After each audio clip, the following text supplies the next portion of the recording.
This podcast is for informational purposes only and does not constitute financial advice. Consult with a qualified professional before making any investment decisions.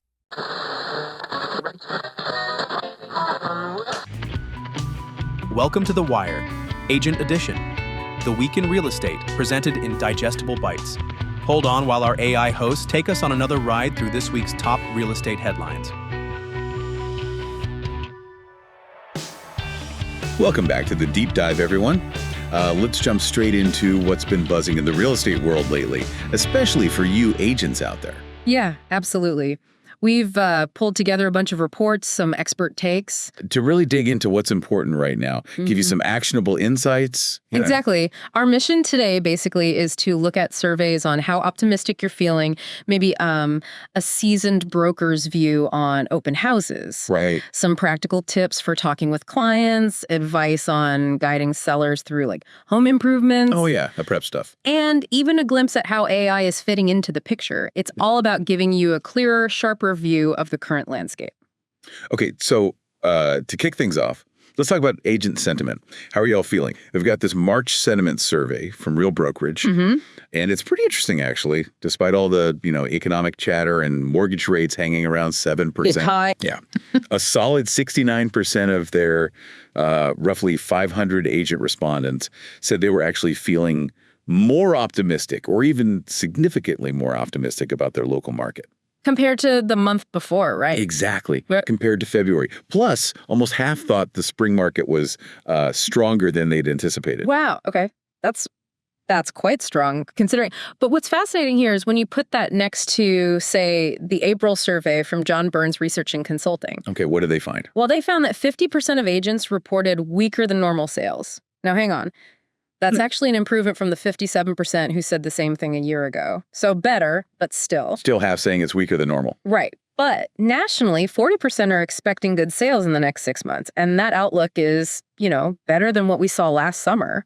So it's a bit of a puzzle, isn't it? Like you've got the real survey itself mentioning that agents are seeing rising economic concerns from consumers. Yeah, they mentioned that. They're talking about financial and recessionary concerns impacting both buyers and sellers. Yeah. Yet this overall agent optimism seems to be holding pretty strong. Tamir Poleg, the CEO of Real Brokerage, even hinted at a potentially more resilient than expected housing recovery. So what do you make of this apparent disconnect? Is it just like wishful thinking or is something else going on? That's a great question. I mean, it really makes you wonder if agents are maybe seeing very localized trends, things that aren't really showing up in the broader economic picture yet. Like what?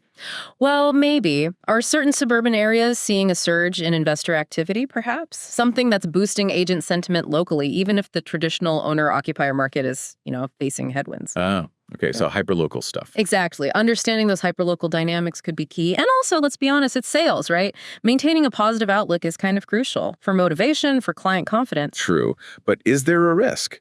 Could this optimism be maybe a bit overblown? Could it lead agents to miscalculate their business strategies? That's the valid point. Yeah, there's always that risk. And the John Burns survey did have some agent comments that add a bit more texture to this.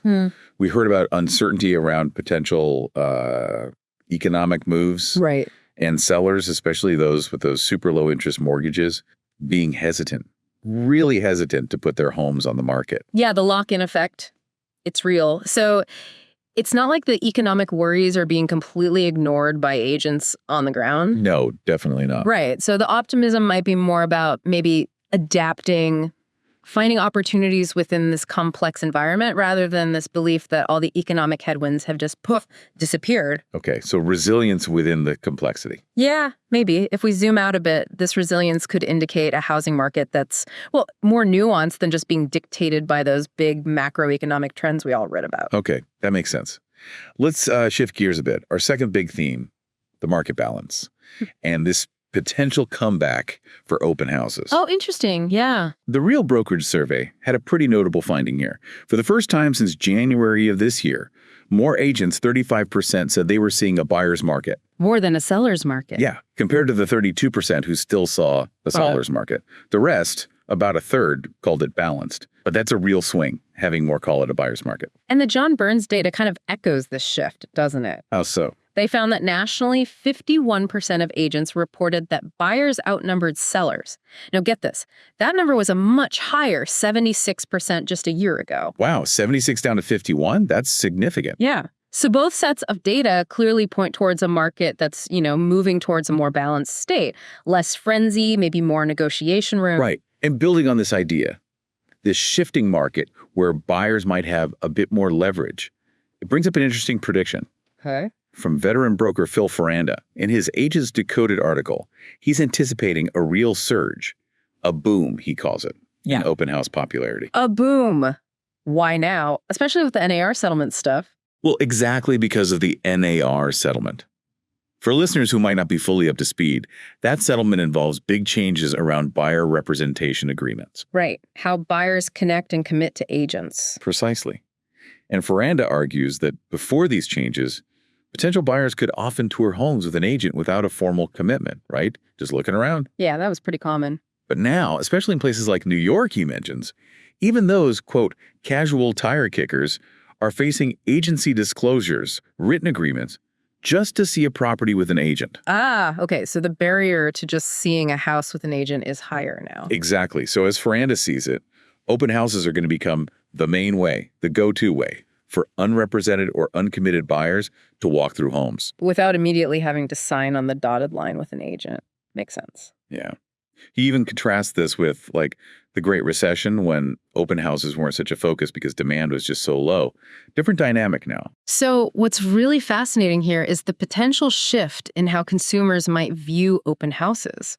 Ferranda thinks people might become more accepting, more willing, maybe, to provide some of their information when they walk in. Like signing in. Yeah, signing in, giving an email or phone number as kind of a fair exchange, Yeah. for the ability to explore properties without that upfront agent commitment. That's a big shift in consumer mindset if it happens. It is. And it raises a really important question for you agents listening. Are you and your teams ready? Ready to really become open house specialists, as Ferranda suggests? What would that even involve? Well, what new strategies or skills might be needed? He even throws out ideas like having multiple agents host an open house together. Cool resources. Yeah. And having someone there on site to offer mortgage pre-qualifications right there on the spot. Whoa. Okay, so really turning the open house into a strategic lead gen machine. It sounds like it. He envisions them becoming much more central. But, it also makes you wonder about the potential downsides. Like what? Time wasters? Could we see a surge of maybe less qualified visitors just wanting to browse, taking up valuable agent time? How can you effectively qualify leads in that kind of environment? Yeah. How do you ensure a good return on that open house investment if it's just looky-loos? Good questions. Definitely things to consider. Okay, let's move on to our third key area, navigating those client interactions and making sure those listings are really shining, especially in this changing market. Crucial stuff. We found some really great practical advice in an RIS Media article from the Fathom Realty team about the importance of strong communication for you agents. Absolutely fundamental. I mean, the Fathom team really stressed the basics, but they're so easy to overlook when you're busy, right? Really? Like what? Things like truly focusing on your client, practicing active listening, like really hearing what they're saying, not just waiting to talk, being aware of your body language, asking thoughtful questions to really understand their needs, keeping your communication clear, concise. Not rambling. Exactly. And yes, even just remembering basic manners. Please, thank you. It sounds simple, but it makes a difference. They make a really powerful point, too, about how poor communication can directly hit your bottom line. how so? You could lose a listing, lose a potential buyer. If you're not communicating effectively, just fumbling the conversation. It's a good reminder that those people skills still incredibly important in this business, maybe more than ever. Absolutely. Then, kind of related, we have Rick Hennessy's insights, also in RIS Media, this time focusing on how brokers can really take control of listing quality. Control. Or improve. Improve, yeah.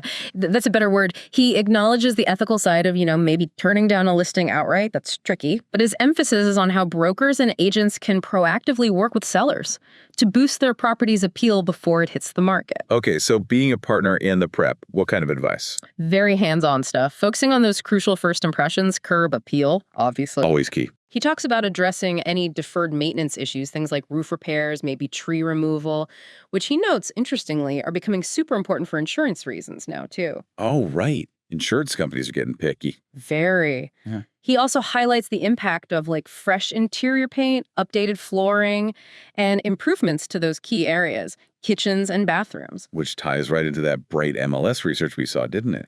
About buyers wanting move-in ready homes.